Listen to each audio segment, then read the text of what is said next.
Hello বন্ধুরা, আমি অমিত আছি তোমাদের সঙ্গে। আর তোমরা শুনছো ভৌতিক কথা। কিছু অনুভূতি এমন যা তোমাদেরও হতে পারে। সঙ্গে রয়েছে নেহা। বন্ধুরা, আজকেও তোমরা শুনবে দুটো ঘটনা। আর এই দুটো ঘটনাই এতটা ডেঞ্জারাস যে তোমাদের ভয় লাগবে, তোমাদের গায়ের লোম দাঁড়িয়ে যেতে পারে। তাই তোমরা তাড়াতাড়ি কানে হেডফোনটা গুজে নাও, চুপটি করে বসে পড়ো, সিট বেল্ট বেঁধে নাও। এখন আমরা পাড়ি দিতে চলেছি ভূতের রাজ্যে। আর আমি জানি তোমরা এতক্ষণে লাইক, কমেন্ট ও শেয়ার করে দিয়েছ। কে কোথায় থেকে শুনছো সেটাও তোমরা কমেন্ট করে জানিয়ে দিও। চলো এবার আমরা শুরু করছি আজকের প্রথম ঘটনা। হাই অমিতদা, কেমন আছো? আশা করি তুমি খুব ভালো আছো। আমি অস্মিকা বলছি, নদিয়া জেলার রানাঘাট থেকে। আজকে আমি তোমার সাথে একটা ছোট্ট ঘটনা শেয়ার করতে চাই, যে ঘটনাটা আশা করি তোমার খুব ভালো লাগবে। কিছু ব্যক্তিগত কারণের জন্য আমি ঘটনার জায়গাটা উল্লেখ করলাম না, কারণ সেটা এখন বর্তমান সময়ে অনেকটা জনবহুল এরিয়া। কিন্তু ঘটনাটা যখন ঘটেছে সেই সময় অত মানুষজন ছিল না। ঘটনাটি আমার মামার বাড়িকে কেন্দ্র করে। তখন আমার দাদু মানে আমার মায়ের বাবার বয়স ওই 10 কি 12 বছর। সুতরাং তুমি বুঝতেই পারছো কতদিন পুরনো ঘটনা। আমার দাদু ভীষণ ডানপিটের স্বভাবের একজন মানুষ ছিলেন। উনি বর্তমানে আর বেঁচে নেই, করোনাতে ওনাকে আমরা হারিয়েছি। আমার সেই দাদু অনেক গল্প জানতেন, ভূতের গল্প। যদি উনি আজ বেঁচে থাকতেন তাহলে হয়তো তোমাকে সপ্তাহে একটা দুটো করে ঘটনা আমি পাঠাতে পারতাম। তবুও যতটুকু ঘটনা মনে আছে ততটুকুই তোমার সাথে আমি শেয়ার করছি। আগেই বলেছি আমার দাদু ভীষণ ডানপিটের স্বভাবের একজন মানুষ ছিলেন। উনি ডানপিটে হওয়ার পাশাপাশি একটু ভীত প্রকৃতির মানুষও ছিলেন। সাধারণত যারা ডানপিটে হয় তারা একটু সাহসী প্রকৃতিরই হয়, কিন্তু আমার দাদুর ক্ষেত্রে সেটা ছিল না। নেহাতি তখন বাচ্চা মানুষ, তাই জন্যই হয়তো তার মধ্যে ভয়টা বেশি ছিল। যাই হোক, সেসব বিষয়ে কথা বাড়ালে হয়তো অনেক বেশি বড় হয়ে যাবে। আমি সরাসরি ঘটনায় চলে যাচ্ছি। আমার দাদুর বাড়ি তখন মাটির ছিল।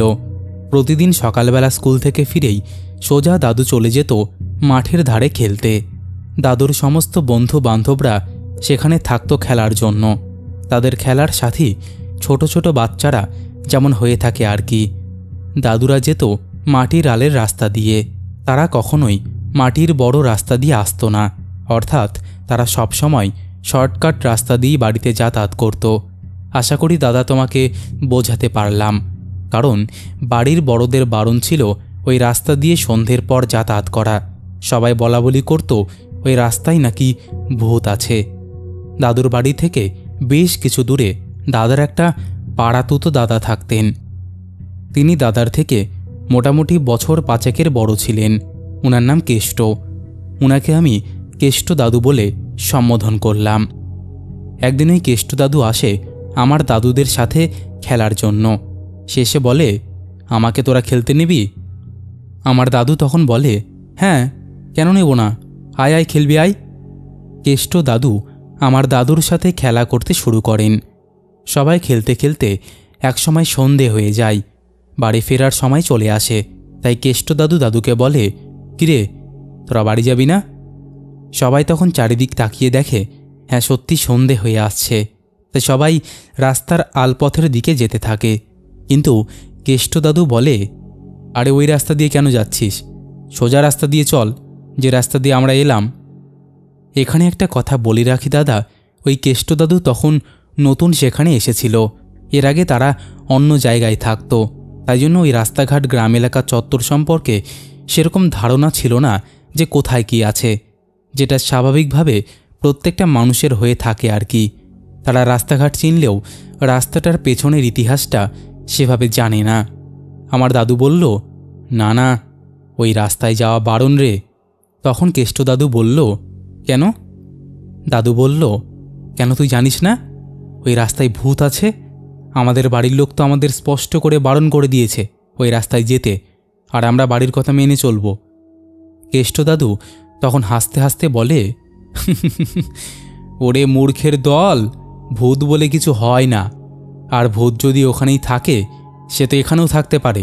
ভূত তো একটা হাওয়া, ও তো এখান দিয়েও যেতে পারে ওখান দিয়েও যেতে পারে। চল চল, আজকে তোদের সাথে করে আমি নিয়ে যাচ্ছি।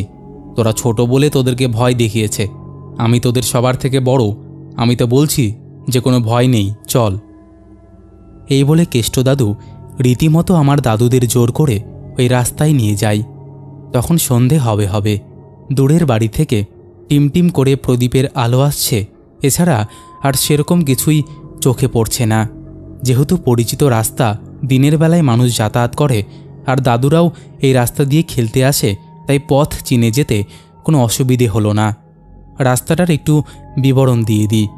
রাস্তাটার দুপাশে ঘেরা বাবলা গাছ, আর পেছনে বেশ দূরে কয়েকটা ছোট ছোট বাড়ি, যেটার টিমটিমে আলো চারিদিকের পরিবেশটাকে আরও বেশি ভারী করে দিচ্ছে।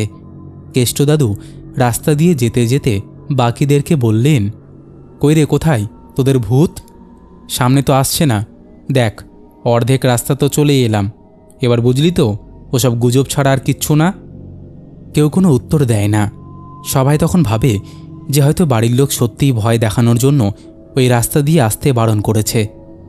এভাবে আরও কিছুক্ষণ চলার পর রাস্তা শেষ হওয়ার কিছু দূর আগে একটা তাল গাছ ছিল, যেটার হাইট মোটামুটি অল্পই, বেশি বড় না।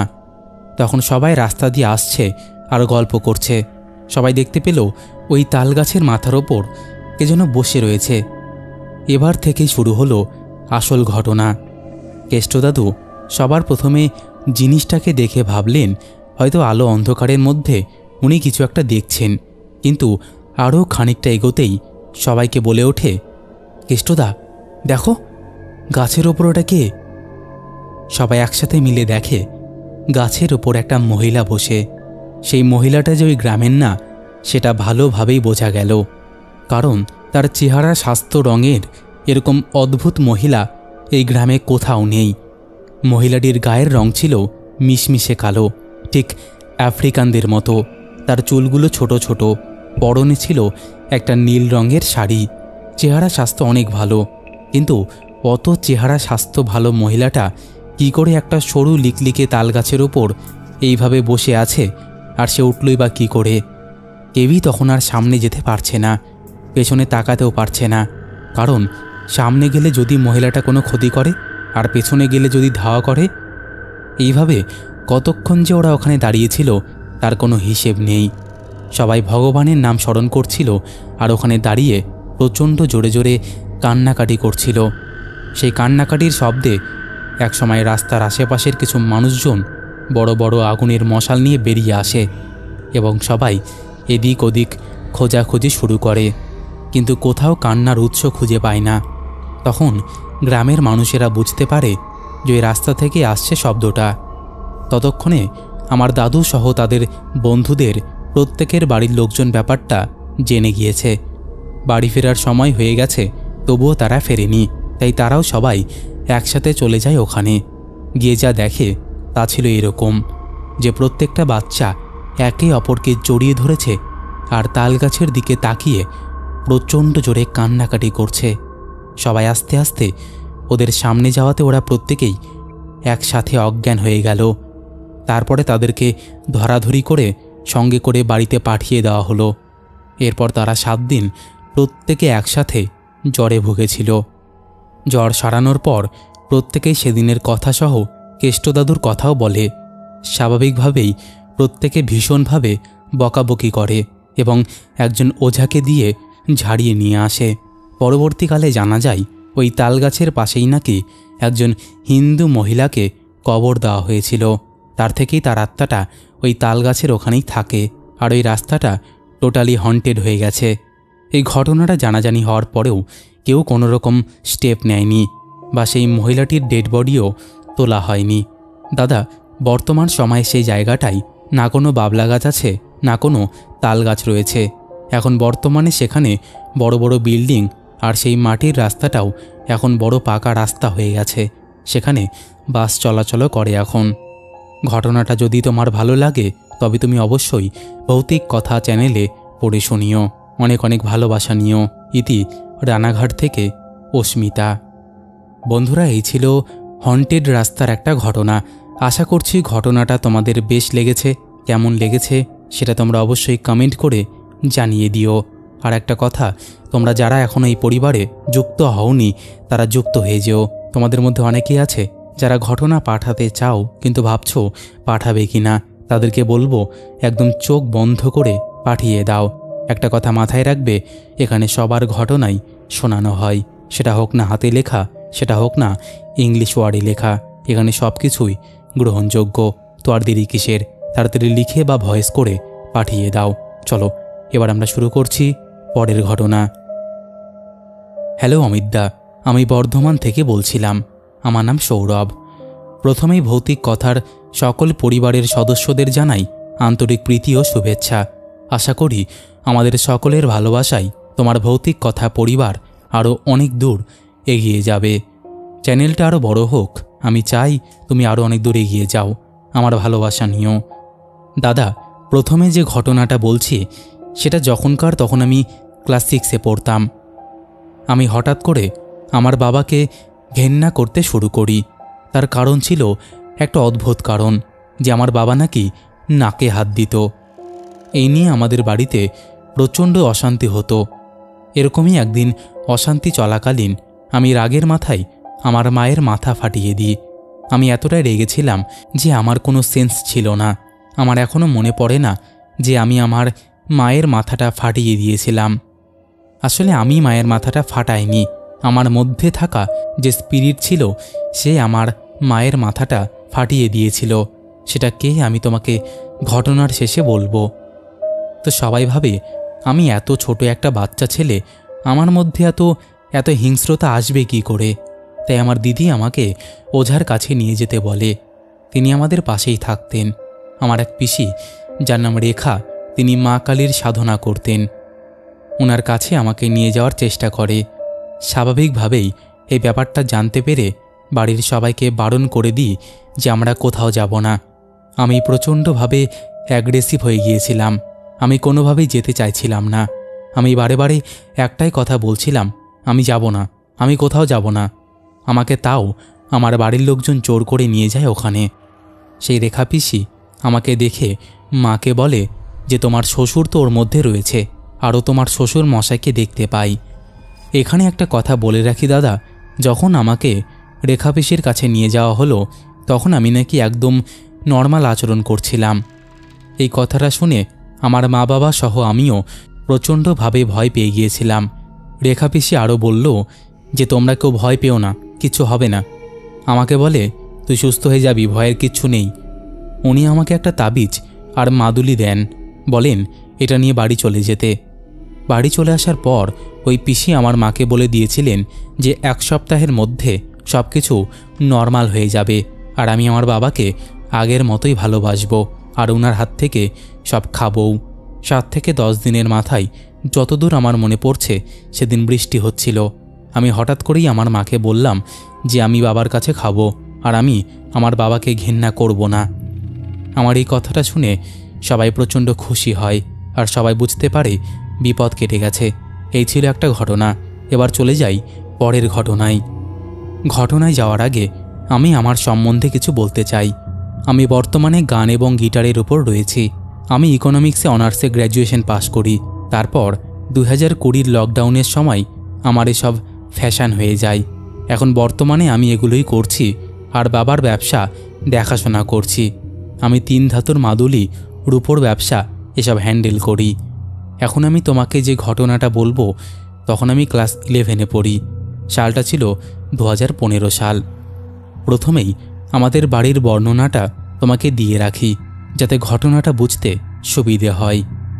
আমাদের বাবারা ছিল 4 ভাই আর 1 বোন। তারা আলাদা ঘরে থাকতো।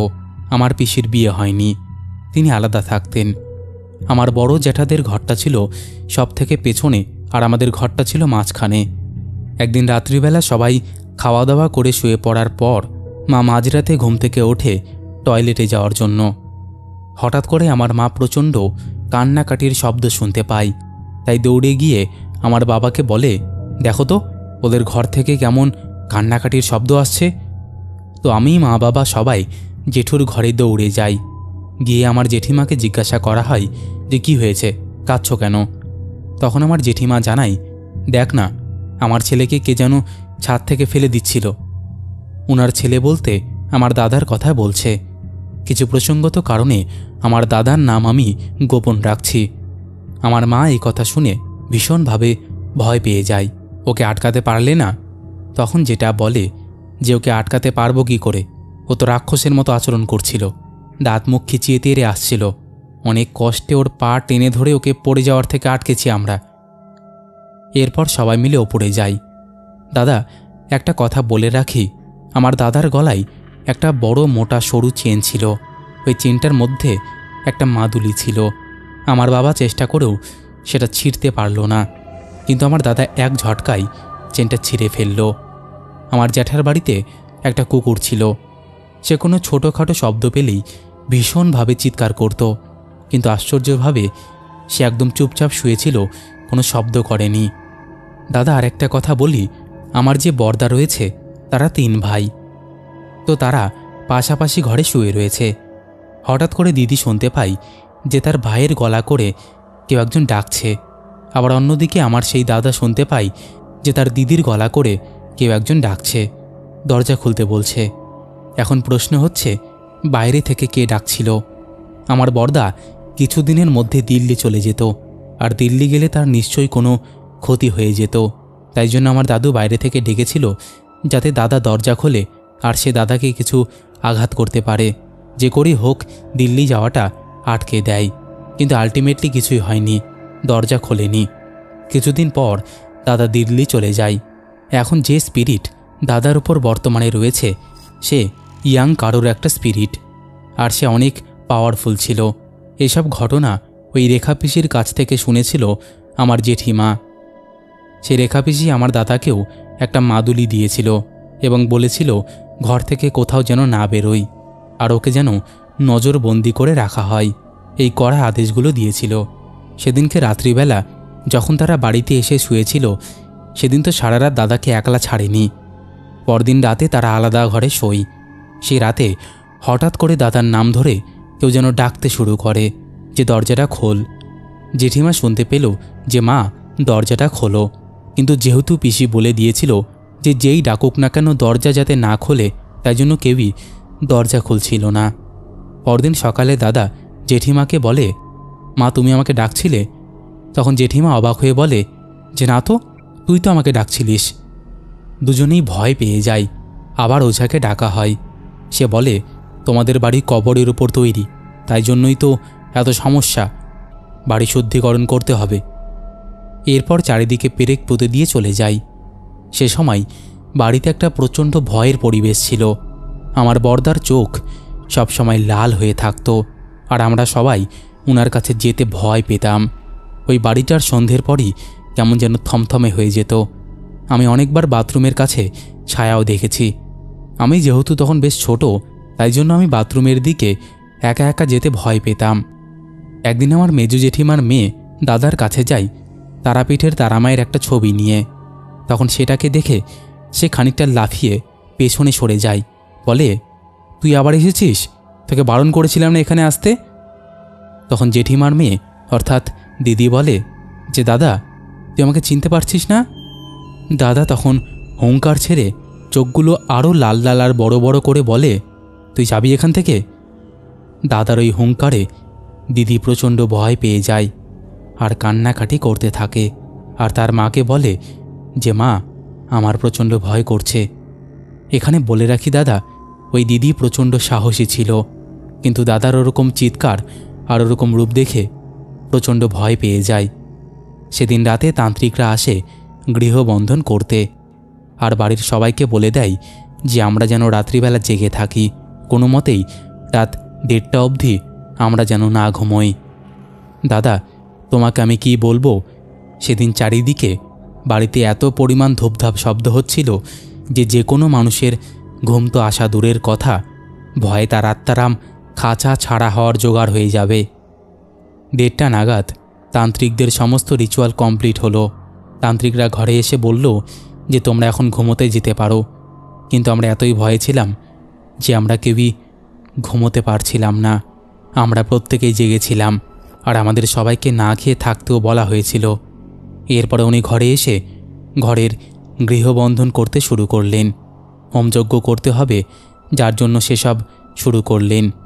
একসময় চারপাশে 4টে পেরেক পোতার সময় এলো।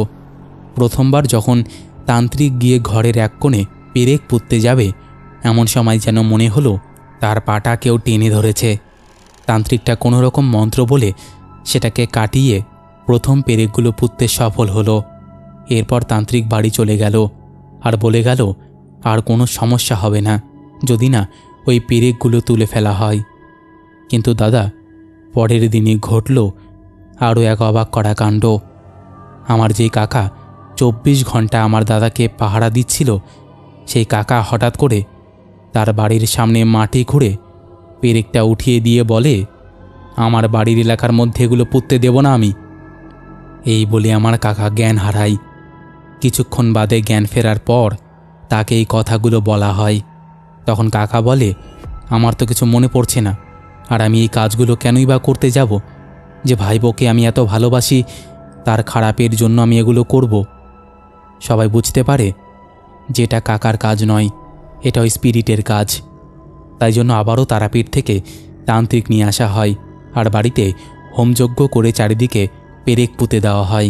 বলেন, এই বাড়ি এখন সম্পূর্ণভাবে নিরাপদ হয়ে গেছে।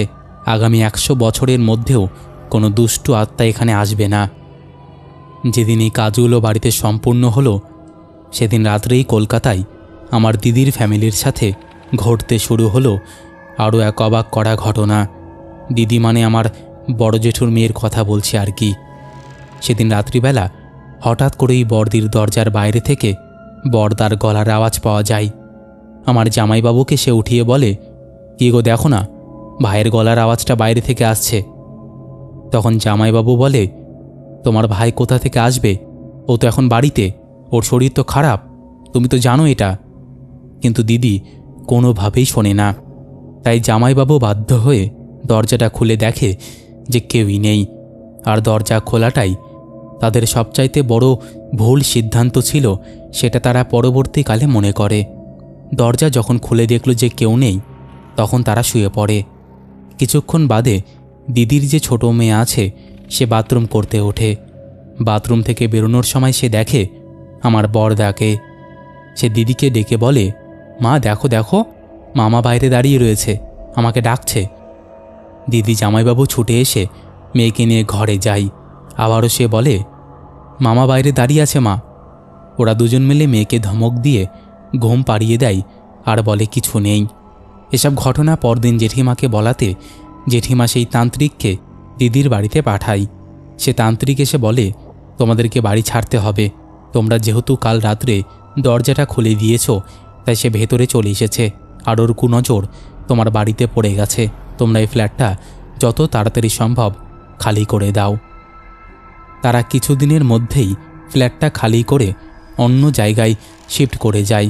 বর্তমানে দাদা কোনো ঘটনাই ঘটেনি, এখন সবাই ঠিকঠাকই রয়েছে। এই ছিল দাদা ঘটনা। যদি তোমার ভালো লাগে তাহলে অবশ্যই ভৌতিক কথা চ্যানেলে পড়ে শুনিও। ধন্যবাদ বন্ধুরা। এই ছিল দুটো ঘটনা। আশা করছি দুটো ঘটনাই তোমাদের বেশ লেগেছে। কেমন লেগেছে তোমরা অবশ্যই সেটা কমেন্ট করে জানিয়ে দিও। আর কোন ঘটনাটা সবথেকে বেশি ভালো লেগেছে সেটাও তোমরা কমেন্ট করে জানিয়ে দিও। চলো আর দেরি করব না, সরাসরি শুরু করব আজকের শাউট আউট পর্ব। শেষের এপিসোডে ফার্স্ট কমেন্ট করেছে সোমা দাস। লিখেছে, সুপার লাগলো ঘটনাগুলো, এখন যেসব ঘটনা আসছে শুনে ফিদা হয়ে গেছি। Thank you so much Soma. Second comment করেছে বশির সাথী। লিখেছে, এসে গেছি দাদা। থার্ড কমেন্ট করেছে দীপশ্রী দাস। লিখেছে, দারুণ। তারপরে কমেন্ট করেছে দিয়া দাস, গেমিং অনুভব, প্রভাত রাজা, সোমা রয়, নন্দিনী রয়, পল্লবী পাত্র, লিটিল কৃষ্ণা, গৌতম বেরা, দেবরাজ ভট্টাচার্য। সবাই লাভ রিয়াক্ট দিয়েছে। তারপরে কমেন্ট করেছে পিকু মুখার্জি, পূজা দে, গীতা গোস্বামী, হান্টার সায়ন, শেট্টি শাহজাহান, সুদীপ দাস, সৌমিলি মণ্ডল। লিখেছে, আবার ভয় পেতে চলে এলাম, শীতের রাতে তোমার গল্প ছাড়া জমে না, good night. Thank you Soumili. তারপরে কমেন্ট করেছে তানভীর, সুমিত ঘোষ, পিকু মুখার্জি, বিকি বাগচি, আরিফ, সুদীপ মান্না, সঞ্জয় নায়ক, বিকি বাগচি, মৌ দত্ত। লিখেছে, দাদা আমার মেয়ের নামটা একবার হ্যালো করে বলো, ওর নাম ঋতু। হ্যালো ঋতু। তারপরে কমেন্ট করেছে মধুমিতা সিং, রঞ্জিত দাস, সুমন, মনিকা ত্রিপুরা, মনীষা শেট্টি, মিষ্টি পাখি, বদমাস, ডিজে ভ্লগার অনিশ, চুমকি ঘোষ, বৈশাখী, সবাই মোটামুটি লাভ রিয়াক্ট দিয়েছে। তারপরে কমেন্ট করেছে ফিশিং লাইফ ইউজার, লিখেছে অমিতদা তোমার ভয়েসটা so lovely, thank you so much ভাই। রাহুল মাইতি লিখেছে খুব সুন্দর লাগলো ঘটনাটা। শিব মুভিস লিখেছে মেরি ক্রিসমাস অমিতদা। সঙ্গীতা মজুমদার লিখেছে মেরি ক্রিসমাস। জয়ন্তশীল লিখেছে কলকাতা থেকে ঠান্ডা কমে গেছে কিন্তু ভৌতিক কথার রেশটা কমেনি, থ্যাংক ইউ সো মাচ। কাকলি সর্দার লিখেছে আজ দেরি হয়ে গেল। মৌসুমী ব্যানার্জি লিখেছে হ্যালো অমিতদা। দীপ ঘোষ লাভ রিয়াক্ট দিয়েছে। সোমা হালদার লিখেছে খুব ভালো লাগলো। অপূর্ব প্রামাণিক লিখেছে দারুণ লাগছে দাদা ঘটনাগুলো। রিয়া বৃষ্টি লিখেছে অনেক মান্থ পরে এলাম, খুব মিস করছিলাম তোমার মিষ্টি ভয়েসটা, অসুস্থ ছিলাম তাই অন হতে পারিনি। নো প্রবলেম গো, কিন্তু কি হয়েছে। তারপরে কমেন্ট করেছে সংঘমিত্র রয়, সুমন, শিল্পা পাজা, এরকম আরও অসংখ্য প্রিয় মানুষেরা আমাদের শেষের এপিসোডে কমেন্ট করেছে, যাদের কমেন্ট আমি আর চাইলেও পড়তে পারছি না। অলরেডি শাউট আউট পর্বটা অনেকটাই বড় হয়ে গেছে, তো আজকের মতন এখানেই শেষ করছি। আবার দেখা হবে নতুন কোনো ঘটনা নিয়ে।